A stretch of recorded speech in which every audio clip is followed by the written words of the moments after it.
நூற்காஞ்சி நேயர்களுக்கு மீண்டும் வணக்கம். நாம் சென்ற முறையிலே கம்பன் சரை நதியை பார்க்கின்ற பொழுது அவனுக்கு வானவில் போன்று தோற்றம் அளிக்கிறது என்று சொல்லி முடித்திருந்தோம். அதை போலவே அந்த சரை நதியுடைய வெள்ளத்தை மீண்டும் கம்பன் சொல்லுகின்ற பொழுதே மலை எடுத்து மரங்கள் எடுத்து மாடு இலை முதல் பொருள் யாவையும் ஏந்தலார், மாடு இலை முதல் பொருள் யாவையும் ஏந்தலார், அலைகடல் தலை அன்று, அலைகடல் தலை அன்று, அலைகடல் தலை அன்று அணை வேண்டிய நிலையுடைய கவி நீத்தம் அந்நீத்தமே என்று கம்பன் அந்த சரை நதியை வெள்ளத்தை வர்ணிக்கின்ற பொழுது சொல்லுவான். அதாவது அந்த வெள்ளம் மலையை அப்படி பெயர்த்து எடுத்து கொண்டு வருகிறதாம், அதே போலவே மரங்களையும் அந்த வெள்ளம் பிடுங்கி கொண்டு வருகிறதாம். எனவே அந்த அந்த மரத்தில் உள்ள இலைகளையும் கிளைகளையும் அந்த இது அடித்து கொண்டு வருகின்ற காட்சி கம்பனுக்கு எப்படி தெரிகிறது என்றால், அங்கே இலங்கையை வெல்வதற்கு சரி, ராவணனை வெல்வதற்கு இலங்கைக்கு நாம் செல்ல வேண்டுமே, இலங்கைக்கும் இலங்கையை தாண்டி இலங்கையை அடைவதற்கு அங்கே நடுவிலே கடல் இருக்கிறது, அந்த கடலிலே எப்படி செல்ல முடியும் என்கின்ற யோசனையில் ஈடுபட்ட பொழுது அங்கே பாலம் அமைக்க வேண்டும் என்று முடிவாகி அங்கே பாலம் கட்டுகின்ற வேலை தொடங்கப்படுகிறது. அப்பொழுது அந்த பாலம் கட்டுவதற்காக, சேது பாலம் கட்டுவதற்காக அங்கே அந்த சுக்கிரனுடைய வானர படைகளும் அங்கே அவனுக்கு உதவி செய்கின்றன.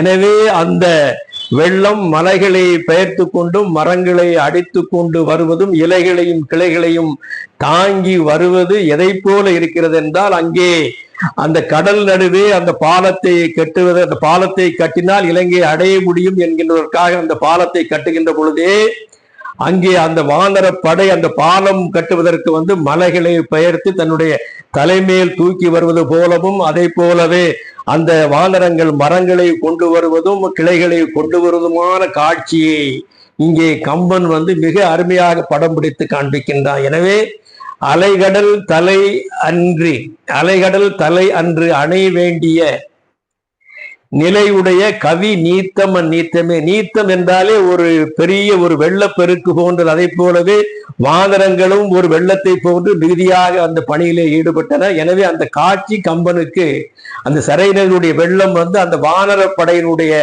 காட்சியை இங்கே வானர படையும் அதே போலவே அந்த சரையாற்றினுடைய வெள்ளமும் ஒரு சேர கம்பனுக்கு காட்சி தருகிறது. அருமையாக சொல்வான்.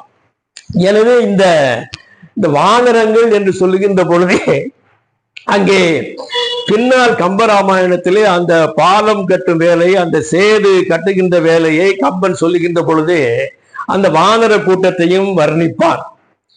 மலை சுமந்து வருவன வானரம் நிலை நின்றன செல்ல நிலம் பெறா, செல்ல நிலம் பெறா என்று சொல்லி அலை நெடுங்கடல் அன்றியும், அலை நெடுங்கடல் அன்றியும் ஆண்டு தம் தலைமேல் சேது தருவ போன் என்று முடிப்பான்.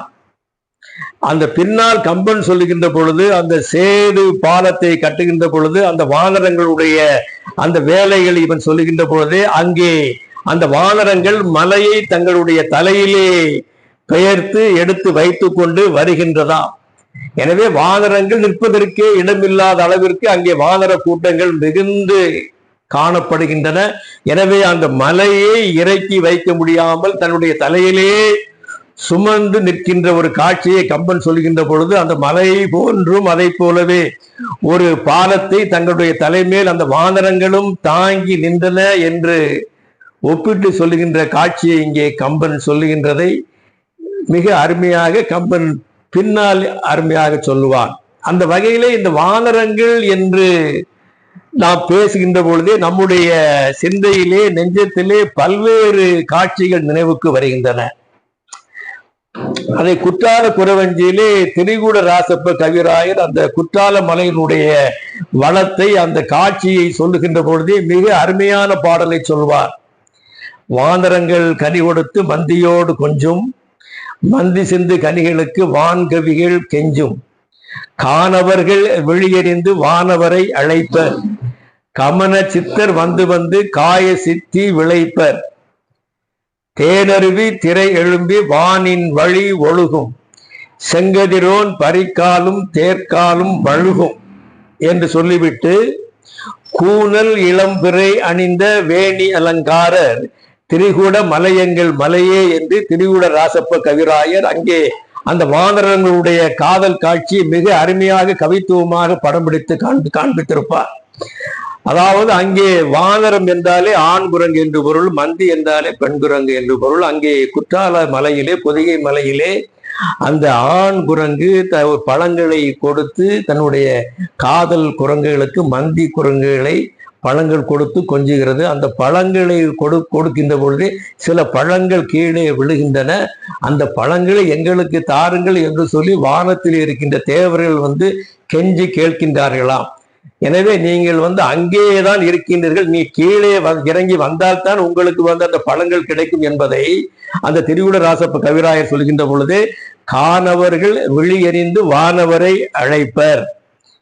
எனவே அந்த சித்தர்கள், அவர் கீழே சித்தர்கள் கமன சித்தர் வந்து வந்து காய சித்தி விளைப்பர் என்றால், அவர்கள் அங்கே மூலிகை பொருள்களை, அந்த மூலிகை வேர்களை எல்லாம், அங்கே மூலிகை பயிர்களை எல்லாம் அந்த குற்றால மலையிலே பயிரிட்டு அவர்கள் அந்த மூலிகைகளை மருந்தாக மக்களுக்கு தருகின்ற காட்சியும் இங்கே திரிகூட ராசப்ப கவிராயர் சொல்லுகிறார். அதை போலவே அந்த குற்றால மலையிலே விழுகின்ற அருவியினுடைய அந்த நீர் திவலைகள் தெரித்து மேலே போகின்றன. எனவே அந்த ஆதவன் கதிரவன் வருகின்ற பொழுது, அந்த கதிரவன் குதிரையிலே வருகின்ற பொழுது அந்த குதிரையின் கால்களில் அந்த நீர் திவலைகள் பட்டும், அதை போலவே அவன் தேரிலே வருகின்ற பொழுது அந்த தேர் சக்கரங்களிலே, தேர் காலிலே பட்டும் வழுகுமாம். அதைத்தான் அங்கே கவிஞன் தன்னுடைய கற்பனையிலே சொல்லுகின்றார். அதையெல்லாம் சொல்லிவிட்டு இறுதியாக கூனல் இளம் பிறை அணிந்த வேணி அலங்காரர் திரிகூட மலையங்கள் மலையே. கூனல் இளம்பிறை என்றால் ஒரு வளைந்த சந்திரனை, நிலவை தன்னுடைய சடை முடியிலே வேணியிலே அணிந்தவர் சிவன். எனவே அந்த அவர் வாழுகின்ற மலை இந்த குற்றால மலை என்று சொல்லி அந்த குற்றால குறவஞ்சி தன்னுடைய பாடலிலே முடிப்பாள். அந்த வகையிலே பார்க்கின்ற பொழுது அதை போலவே அந்த குற்றால நாதர் என்ற பெயரும் சிவனுக்கு உண்டு. அங்கே சந்திரசேகர் என்ற பெயரும் என்று சொல்லுகின்ற பொழுது, சந்திரசேகர் என்றாலே சந்திரனை தலையிலே தாங்கியவர். நாம் கூட பார்க்கணும், நிறைய பேர் சந்திரசேகர் என்று பெயரை நிறைய பேர் வைத்துள்ளார்கள். எனவே அதை சிவனுடைய பெயர் தான். சந்திரத்தை தன்னுடைய தலையிலே சேகரித்து வைத்திருப்பவர் சிவன். எனவே அந்த குற்றால நாதர் வாழுகின்ற திரிகூட மலை எங்கள் மலை என்று அங்கே திரிகூட ராசப்ப கவிராயர் முடிப்பார். இதையெல்லாம் நாம் சொல்லுகின்ற பொழுதே அந்த வானரங்களுடைய அந்த இப்ப நாம் அந்த திரிகூட ராசப்ப கவிராயர் அந்த வானரங்களுடைய அந்த மந்திகளுடைய காதலை பற்றி மிக அருமையாக சொன்னதை நாம் பார்த்தோம். அதை போலவே சங்க இலக்கியத்திலே குறுந்தொகையிலே ஒரு அருமையான பாடல் உண்டு. அங்கே காதலனும் காதலியும், எனவே காதலனும் காதலியுமே சங்க காலத்திலே அவர்கள் இரவு நேரத்திலே சந்தித்து கூடுவது வழக்கம். சரி, இவன் இரவு நேரத்திலே நம்மளை சந்தித்து கொண்டே காலத்தை கடத்தி கொண்டே இருக்கிறானோ, இப்படியே போய் கொண்டிருந்தால் எங்கே இவன் நம்மளை திருமணம் செய்யாமல் காலம் கடத்தி விடுவானோ என்கின்றதை மனதில் வைத்து கொண்டு அதை நேரடியாக சொல்ல முடியாதல்லவா. அங்கே அந்த தலைவியினுடைய தலைவிக்காக தோழி சொல்லுகின்ற வகையிலே அந்த குறுந்தொகை பாடலை புலவன் அமைத்திருப்பான். அந்த பாடல் வரிகள், கருங்கண் தாக்கலை பெரும் பிரிது உற்றன, கைமை உய்யா காமர் மந்தி, கல்லா வன்பரல் கிளை முதல் சேர்த்தி, ஓங்கு மலை அடுக்கத்து பாய்ந்து உயிர் செகுக்கும் சாரல் நாட, வாழியோ வருந்துதும் யாமே என்று அந்த பாடலை அந்த புலவன் முடித்திருப்பான். அதாவது அந்த மலையினுடைய காட்சியை அந்த புலவன் பார்த்து அதை அப்படியே வடித்திருக்கின்ற பாங்கை பார்க்கின்ற பொழுது நமக்கு உள்ளபடியே அவை குரங்குகளாக இருந்தாலும் கூட அந்த ஒரு ஆண் குரங்கு தன்னுடைய கணவனாகி அந்த குரங்கு பாறை விட்டு பாறை தாவுகின்ற பொழுது ஏதோ ஒரு வகையிலே அதனுடைய கால்கள் வழுக்கி விழுந்து கீழே விழுந்து அந்த பள்ளத்தாக்கிலே விழுந்து அது மாண்டு போகிறது, இறந்து போகிறது. சரி, நம்முடைய ஆண் குரங்கு நம்முடைய இறந்து விட்டதே, இனிமேல் நாம் வாழ்ந்து பயனில்லை என்ற அந்த பெண் குரங்கு மந்தி முடிவெடுத்து அந்த அந்த அந்த காதலர் குரங்குகளுக்கு ஒரு பரல் உண்டு. அதாவது ஒரு குழந்தை குரங்கு ஒன்று உண்டு, குட்டி குரங்கு.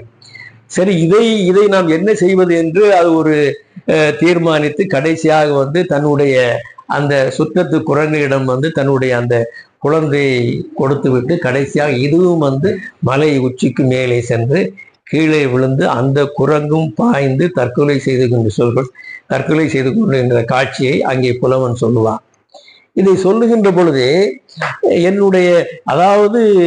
என்னுடைய தலைவனாகி நீயும் இரவிலே அந்த மலை பாங்கான வழியிலே வருகின்றாய், நீயும் பாறை வழியெல்லாம் வருகின்றாய். நீ வருகின்ற பொழுது அந்த ஆண் குரங்குக்கு நேர்ந்தது போல உனக்கும் நேர்ந்து விடுமோ? அப்படி நேர்ந்து விட்டால் நான் உயிர் வாழ மாட்டேன் என்று சொல்லி இதனுடைய உள்ளுரை, அதாவது தமிழ் இலக்கணத்திலே இறைச்சி என்கின்ற பொருள் உண்டு. அதாவது தான் சொல்ல வந்ததை நேரடியாக சொன்னால் ஒருவேளை தன்னுடைய தலைவன் காதலன் வேறு மாதிரியாக எடுத்துக்கொள்வாரோ என்று சொல்லி ஒரு நுட்பமான கருத்தை உள் பொதிந்து வைத்து, எனவே இதுல ரெண்டும் உண்டு. நீ இரவிலே இப்படியெல்லாம் வந்து கொண்டிருந்தால் அங்கே ஆபத்துக்கள் நிறைய உண்டு.